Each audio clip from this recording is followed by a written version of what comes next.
Alright, I have a question. From Nigeria.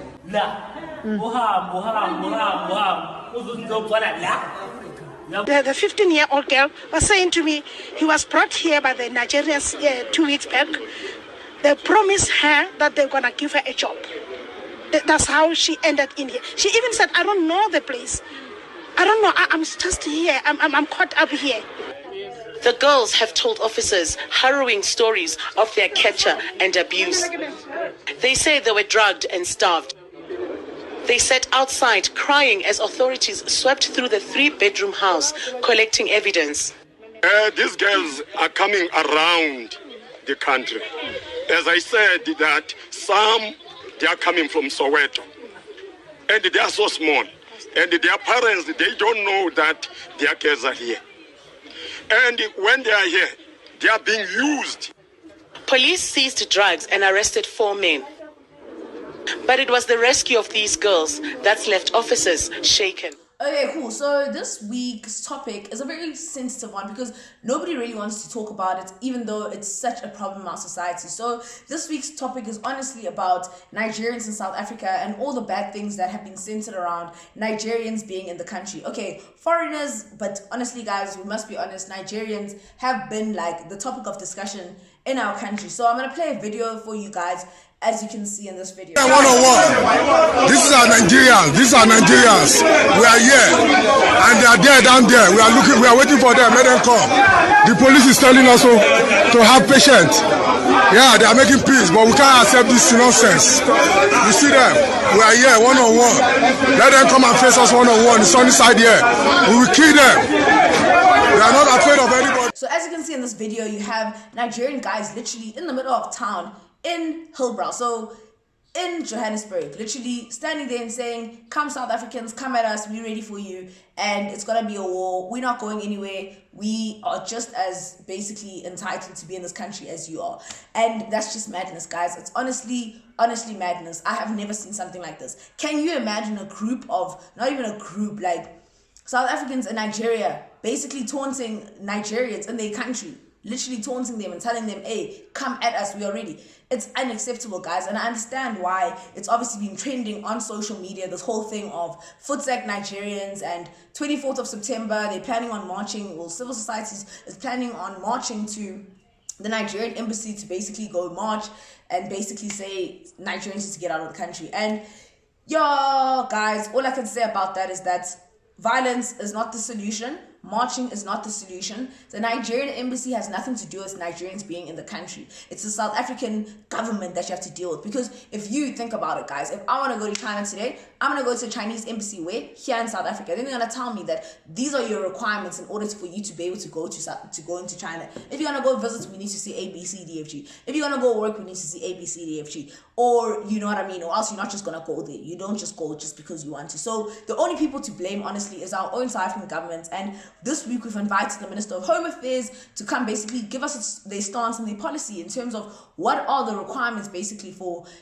people coming into the country, immigrants, you know, coming into the country and coming to live here. So what are the requirements, what are the policies? And we're still waiting from the Minister of Home Affairs.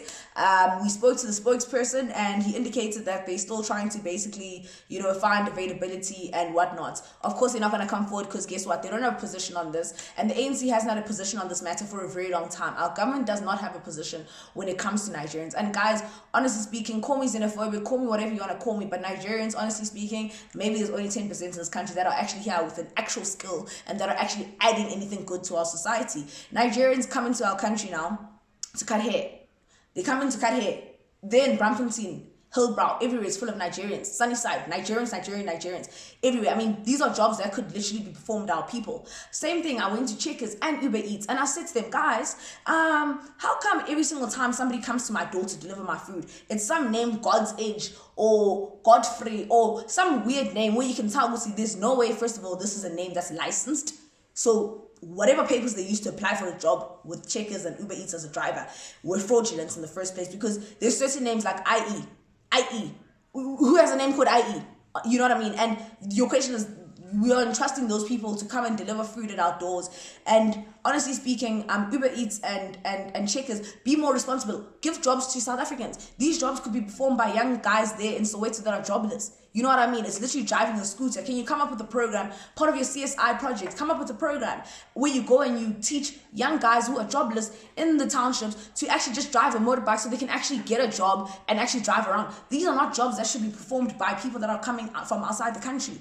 These are not critical jobs. You're not coming to critical skill. Imagine if I woke up tomorrow and I went to France and I said I'm going to go kate, or I said I'm going to go drive a scooter for Uber Eats. They'll never allow me to do that. You have to be coming with a critical skill. And that's not a skill. You understand? So honestly speaking, our government does not see us, you know, and each and every day the numbers are rising, guys, and I'm going to get to the statistics very soon. But honestly, government, we're saying enough is enough and deal with this issue. Nigerians are trafficking. We saw that video that I played earlier on. The guy was basically admitting that he's working for a Nigerian syndicate to traffic Kids. Having a nice feeling every weekend. Just getting a feeling, man. Nothing right. Yeah, I told you, it's them. What did I wish you? What did I tell you now, bro? He spoke over Nigeria. What did I tell you, bro? Every weekend. You see, told this guy the same thing now. It's just Nigerians. They wanting them to steal their children and stuff, you see. And then they promise them stuff because they know these guys don't do anything. It's a known thing. It happens every day in Hillbrow. It happens every day in Sunnyside. Young girls are being dragged and used as sex workers. Each and every single day, it's happening. And make us the slave. The Nigerians might be slaves, the drug dealers. What, that you must prostitute? If we don't have money, they beat us. And then they Tell give you. us that we're supposed to go and make plans. Okay. You're feeling a bit better now, huh? You're feeling a bit better. Yeah, it's weak like one.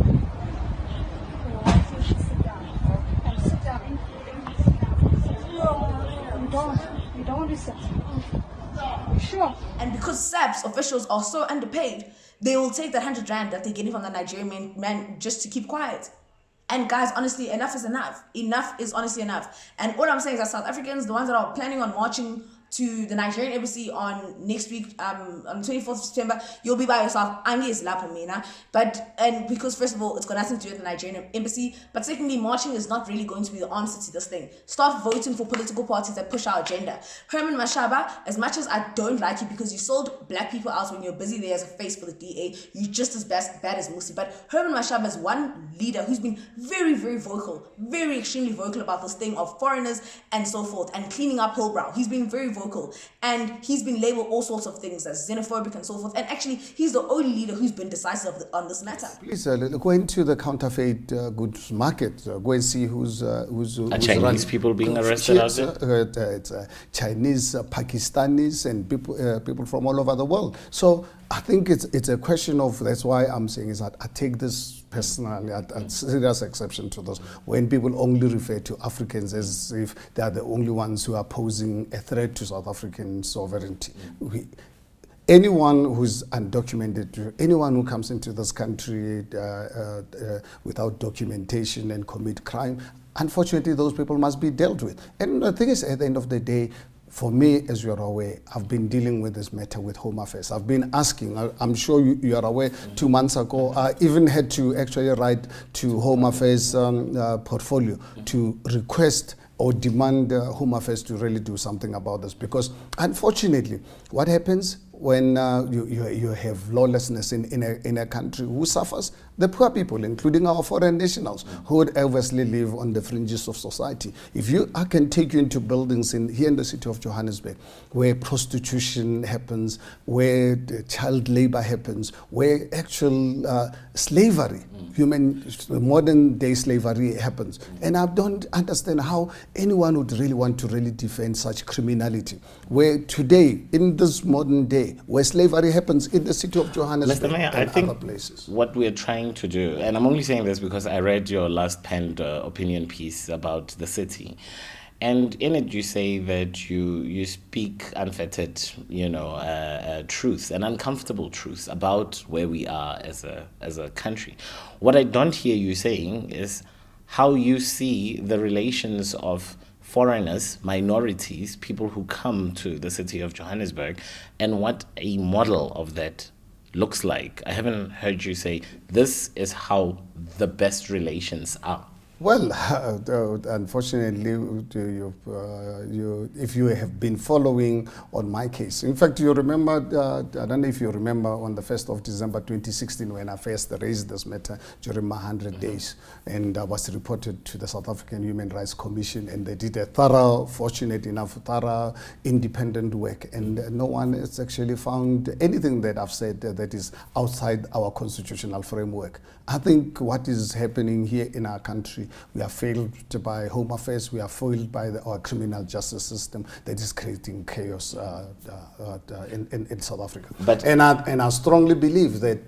can we show what success looks like? Can we show what an integrated Johannesburg that knows how to live side by side with its minorities and foreigners? This country, over the last 136 years or 140 years, built at the back of migrants. For us as black people, not obviously at the time, most of the time not treated as citizens, but this country was built at the back of migrants. And I've been very clear around this particular matter, saying we want the migrants to continue coming into this country to come and add value, but we cannot obviously afford a situation where we have criminality as part of this. Ultimately, exercise. Mr. Mayor, that's what we had on your city in Town. That's what we had. We had criminality for over an extended period of days. Where do you think the failings are? Well, as I've said to you, the failings... apportion some blame to yourself as well. No, absolutely not. Unless, if you want to really blame it, then you must blame our constitutional framework, because our constitution is very clear around people being documented as soon as they arrive in South Africa, if they ever arrive here without having any documentation. Firstly, the constitution is clear around people coming into the country legally. Constitution is very clear around people when they're here respecting our laws. And for some reason, if people are running away from persecution from their countries, they must be immediately be documented. If obviously we are saying, if anybody feels there's something wrong with what I'm articulating, then they must change the constitution and obviously really then bring in a new interpretation. And we will abide by what our constitution says. But right now, if you want to really blame me, then I think then we must put the blame on the authors of our constitution. Mr. Mayor, you say in this latest opinion piece that you penned that you are not xenophobic. It left me wondering, how do you know that? Well, can you for me, calling on people of the world to come to South Africa, or we welcome people of the world to come to South Africa, how can I be xenophobic? What I want is the rule of law. So there's a difference between, in fact, for me, people who are advocating for lawlessness are people who are xenophobic, because what they do, they encourage chaos in a country. What do you say about the loss of life in your city and the rampant destruction? And well, it is for that reason 2-3 weeks ago when we had the recent outbreaks, I actually wrote to the Premier of the province requesting him to engage national government to bring in the army, because I felt there's a need for us to really protect our residents, including our foreign nationals. When you leave the Johannesburg shores, as it were, do you get accused of being xenophobic elsewhere on the continent? Oh, it's never been. There's not over the last 3 years that I've been in government, I've hosted African diplomats every single year. I bring them in. First, I addressed all of them in Tshwane, and every year for the last 2 years, I bring them here. We spend a couple of hours with them. I take them through the city's plan, including obviously the challenges that we are facing. So I engage our diplomats, African, Europeans, Americans, and so forth. So I engage people of the world because we want investments, we want human capital in this country to assist us in growing our economy in our country. The president has started offering his apologies. He started this weekend at the memorial service of former Zimbabwean President Robert Mugabe. And today he extended another apology to Nigeria. Do you feel you have something to apologize for? No, there's nothing for me to apologize about. I think we have the responsibility to get the president and to get him to get Home Affairs to do something about the documentation. But this is your city, Mr. Mayor. Yes. Where these things happen. Yes. Any apology would go a long way. What do you tell me, what would you expect me to really apologize for? It is unfortunate what has happened, but it has happened. For me, in fact, I don't regard this as an accident. It was something bound to really happen. When you let a country operate without laws, this is ultimately what you get. And I think I don't really see the reason why one have to apologize, more especially after the many years of engagement where some of the people in government and some of the organization accusing me of calling for the rule of law in the country. So must I apologize for having the constitutional framework that we've got? Then I think if anyone has got to apologize, then let the authors of our constitution apologize. He's the only one who's been decisive. Guys, there are buildings in town that have been overtaken by Nigerians. Literally, a building that's owned by Prasa or owned by Transnet or whatever, owned by government, that's been overtaken by a Nigerian man who's basically now runs that building and is pushing drugs and everywhere. I can happily take you there, law enforcement, and I would love to take the Minister of Justice there to show him what's happening. And it's known places. If I want an ID today, I can tell you where to get an ID in town. It's very easy. And I'll get it from a Nigerian man. It'll be very, very easy. If I want cocaine, I'll tell you where to get it. Very easy, in town, and it'll be from a Nigerian man. So, honestly speaking, guys, this is enough, and honestly speaking, government needs to do something. I'm not saying that all Nigerians that are in the country are terrible individuals. We have proper businessmen, have established proper businesses in South Africa who are Nigerian, who are doing good things. We have intellectuals, we have professionals that are Nigerians in our country, and we're not saying, guys, don't come if you possess a proper skill, but don't come here to come kate and take jobs that could be performed each and every day by ordinary South Africans, because that's where the problem starts with this unemployment, is that critical jobs that are not critical, that are basically day-to-day jobs, low-skilled jobs, are being taken by foreigners instead of being taken by South Africans. You understand? And South Africa has a very high rate of people that are not necessarily skilled. We don't have a very skilled society. You know, so those are kind of jobs that could be. And I'm actually pleading to government. I'm pleading to private sector. Stop doing that. Stop employing Zimbabweans because they don't have papers and they're not going to fight you in terms of their labor rights and so forth. Stop doing that. That's what these companies are doing. You find literally farm workers are busy employing Zimbabweans, employing people that don't have papers so that they can abuse them, so that they can actually flout the legislation and the laws of this country, so that they don't have to abide to any of the laws. And I'm saying, guys, enough is enough. We don't want to see any of that. And government really clamp down on these, these companies. If you go to any of the restaurants here in Sandton, guys, 24 Central, those who are in Sandton, 24 Central, go into those restaurants, see how many of those waiters are actually South African. 90%, all of them are not South African. They're Zimbabwean, Nigerian, something. They're not South African, right? And why? When you have a conversation with them, is because why? There's no contract in place. There's no employment contract in place. Because why? Companies want to take a shortcut. So I'm going to take the person who I can pay the least ultimately, so that I don't have to spend and basically follow all the legislation that's been set up by government to actually ensure that people's labor rights are not violated. And that's just ridiculous. Okay guys, so as you've been seeing, there's been a video that's been trending with a man who basically tried to grab a child broad daylight while the child was sitting at a pizza store. So it was very scary, and ultimately this man, let's watch the video. As you can see in this video, this man is literally walking up. He runs into the store like a crazy person and he grabs his child. And luckily the owner of the store sees what's happening, and he comes and he wrestles this guy, and ultimately the guy lets go and cops get there and they arrest him. And you know what? He's only been charged with assault, guys. Nothing to do with kidnapping, nothing to do with potential trafficking, despite the fact that there's a whole video of him at the end, him admitting to the fact that he actually works for a syndicate that actually steals, Nigerian syndicate, that actually steals children. And look, the justice system has turned around and just said that no, it's honestly just another instance of just assault. And my question is, guys, watch this video. I mean, He's running at a very fast pace as he gets into the store. He grabs his child. Why would he be wanting to assault a child? Who just runs into a store and assaults a kid? That's like, the child's not carrying a phone, the child's not carrying anything that could be stolen. And the justice system turns and says, no, man, the police charge him only with assault. This guy was trying to steal this kid, guys. It's clear, it's broad, it's clear. And as I said at the end, he even admits, he says, like, you know, he's working for a syndicate, and obviously homeboy is under pressure, Aiki Mali, and he's trying to make money, and he wants to start a kid. So anyways, guys, be cautious.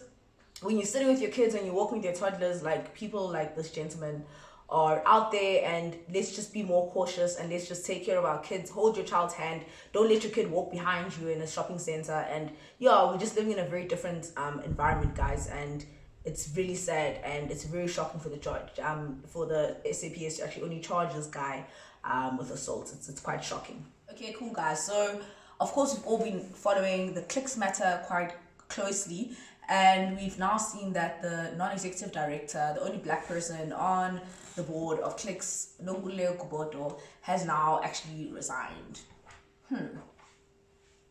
Questionable. So, of course, we saw the interview that she had last week where she was basically explaining the whole saga. I don't know why she was sent to explain what happened in the first place, since she's a non-executive.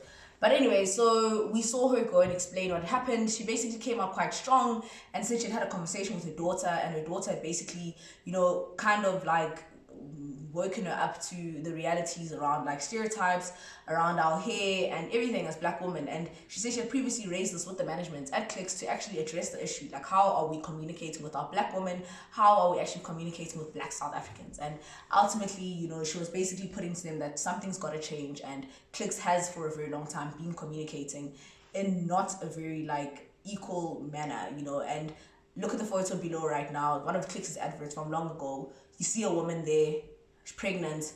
It's a Pampers, it's a basically a baby Pampers advert, and you see a black woman standing there pregnant with no man next to her, but the white guy basically has a man and a baby. So it's a whole, you know, white people have the nuclear family, black women just have babies out of wedlock, and you know, it's just pushing a certain stereotype. So Clicks has been doing this for a while, so she obviously raised these issues, and she did state this on her channel, even though on that interview, even though what Gwinnett better than city, but Clicks, you know, is good company, and but Oksala, she did raise those concerns. And the only question that I'm asking myself is, was that the reason why now she's resigned? Was she asked to leave? Or, you know, basically she didn't say what they wanted her to say, you know. Ultimately, and she went there and she basically told the truth and said she's been raising these issues for a very long time. So I don't know.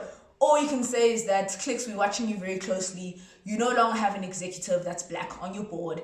And guys, send through CVs. On the email, on the screen, you'll see the email of the CEO and the head of HR. Send through your CVs. We need more black people inside Clicks. And ultimately, we're here to push for you guys. You know, qualifications. I know black people are very educated in this country. If there's one thing, we are very educated. But we've been sidelined for way too long. So guys, send through your CVs. Send them directly to the CEO. Send them through to Vindicate. We're here to push that agenda. We can't continue. I mean, Clicks has no black representation as things stand on the board. Absolutely no black representation after Nonkululeko has left, and it's an open vacancy. Unemployment is high, so we'll be looking very closely, Clicks, to see who you replace her with. And basically, we want to see transformation on that board, and we want to see the next executive who's going to be in charge of transformation and your ethics committee coming from Clicks. It's not over, as we said previously. We're not done. And we're still dealing with the South African Human Rights Commission to actually put pressure to actually take this to court. It's not going to end with a sorry this time, unfortunately. Okay, guys, so the next episode is on, of course, state capture inquiry and Suzanne Daniels in particular. So Suzanne Daniels, of course, has dropped some files on the state capture inquiry and has made all sorts of allegations. So of course we know she was the former head of legal at Eskom, and she was ultimately fired from Eskom last year due to the fact that Nazir Kasim, who was the chairperson who was appointed to chair the inquiry into her misconduct, found her basically guilty of gross misconduct. So basically she came and she was dropping these files, basically admitting to the fact that it was wrong for her to approve legal fees that amounted to 800,000 for the then chairperson of Eskom, Ben Kubane, his legal fees that he basically while he was fighting a battle basically that related to something or a time when he was still at the SABC. So she came out and she admitted that it was wrong and all of those things. And I mean, that's a obvious, goes without saying. You're an attorney and you should know these things. And I sure hope she's been struck off the roll. But more importantly, I think it was very interesting if we could reflect on the commission or her testimony at the commission. I don't trust this baby girl. She's everywhere, you know, she's making up a lot of things. And okay, cool. So the very same Suzanne Daniels, who when she was head of legal would literally make the specific law firm that Eskom had obviously procured legal services from, a very big and reputable law firm in Sandton, she would make this law firm basically pay for her events, her side baby showers and then she'd basically tell that law firm to bill it to Eskom as a disbursement. And basically, guys, I'm gonna tell you the difference between disbursements and fees. So as lawyers, we charge fees. Like if I'm gonna write up a letter for you, I'm gonna come to a meeting, I'm going to whatever legal services that I'm gonna provide to you, I'm gonna charge you fees. Most of them do it at an hourly rate. Some other people do it as on a retainer basis. So whatever the case may be, I'm gonna charge you fees. And then if I incur additional costs on behalf of you as my client, then those costs are billed as disbursements. So basically, if you need to basically appear in court, I'll pay the advocate on your behalf, because of course I can't appear in court as an attorney. Okay, I can, but you know what I mean. And ultimately, then I'll be paying those fees to the attorney on your behalf. Then I would actually bill those as disbursements. So it's a side fee altogether, which I've incurred on your behalf as my client. So basically, what baby girl would do is say, okay, guys, you go incur these costs. Pay for my event here, and then bill it back to Eskom as disbursements. That's what she would actually do. That's exactly what she'd do. And so for me, like, honestly speaking, when she's like, oh, the Guptas, and oh, I didn't know, and oh, I'm so innocent, and honestly, it's lame, and we can't basically rely on these people who now want to come to the fore and come speak and basically act like they were always the victim. You were never the victim. You were part of everything that was happening, and you must be dealt with accordingly. And I think honestly, this commission of inquiry is just a gossip session. No facts whatsoever. We've got facts, and Suzanne Daniels, we don't believe anything that comes out of your mouth. On to the next topic. Next story on our headline is of course still Eskom, and now we're looking at the COO Jan Oberholzer, who has obviously just joined Eskom after Praveen Gordhan basically decided to recolor all the SOEs and basically remove the black and add the white and all the SOEs, guys. So Jan is one of those guys who basically just started and is the chief operating officer of Eskom. So basically he's been in many scandals over the past few weeks. The first allegation was that, of course, he negotiated a contract with Stefani Stocks. And Stefani Stocks is a construction company which he actually held shares in, and he actually used to work for formerly before he joined Eskom. So Homeboy went and renegotiated the contract with Stefani on behalf of Eskom, and which basically resulted in overpayments, guys. So ultimately, he went and negotiated for his boys to get more payments for work that they did not do, and so that basically Eskom can basically utilize the very money that they do not have to basically give his boys some money. I don't know if he's still involved, if he got anything out of it, we want to know, but absolutely nothing's happened to him. And the other allegation is that he went to a senior executive. The gentleman's name is Mark Chettier. Mark Chettier basically is a junior to Jan, and he went to Chettier and said, my guy, hook my brother-in-law up with a job and don't disclose that we actually related. So find a post within the very distressed Eskom and the very cash-strapped and resource-strapped Eskom that we have, but find a post for my brother-in-law because you know what, he needs a job, and don't disclose that we are related. Okay, that's exactly what happened. Okay, so the very same executive who basically was approached by Oberholzer to find a job for his brother-in-law and not disclose that they're related, was then also instructed by Oberholzer to make a payment to Avenge. So that whole situation with Avenge and Eskom is currently under litigation, so we don't really know what's going on, because basically we don't know what's going on. All we know is that Avenge payments were made to a vendor that were not supposed to be made, and they were instructed by Oberhoser. So now, guys, tell me, all COO, where does he enter with making payments and instructing of payments and negotiations of contracts? Where does he enter there? Because ultimately now Oberhoser was negotiating contracts on behalf of Eskom on Stefani's stocks, which is a obvious conflict because he's a shareholder, and more importantly, it's an obvious like Ungena as a COO negotiating contracts and overpayments leading to overpayments and so forth. Where do you enter? This is the CFO that we have, you know. So anyways, what happened? Absolutely nothing. Because why? Nazir Kasim basically said, somebody, I propose and recommend that the CEO or nominated board member of council is basically council's Oberhoser. He must just be counciled. That's all. He just needs a little pep talk, and was a right boy, he won't do it again because he's a white man. It's okay. It's not okay. It's absolutely not okay. And then basically there was another Zoom meeting which we signed into with Scopa and Eskom. And basically the chair of Eskom categorically said that they're not going to take action against Oberhoser because, you know what Nazir Kasim has said, you know, he's done nothing wrong. You know, Nazir is basically the god now, and Nazir said nothing's wrong and we're not going to take action. Where there's evident flouting of policies. Evident flouting of policies. No action has been taken against Oberhoser for the clear and flagrant disregard of Eskom's policy and due process. Rather, he has been publicly defended by Eskom leadership. This promotes the perception in society that whites are never taken into account for any of their crimes, and that Oberhoser is a beneficiary of this white privilege. There is no other plausible explanation for why the Eskom board has been so hell-bent on defending Oberhoser.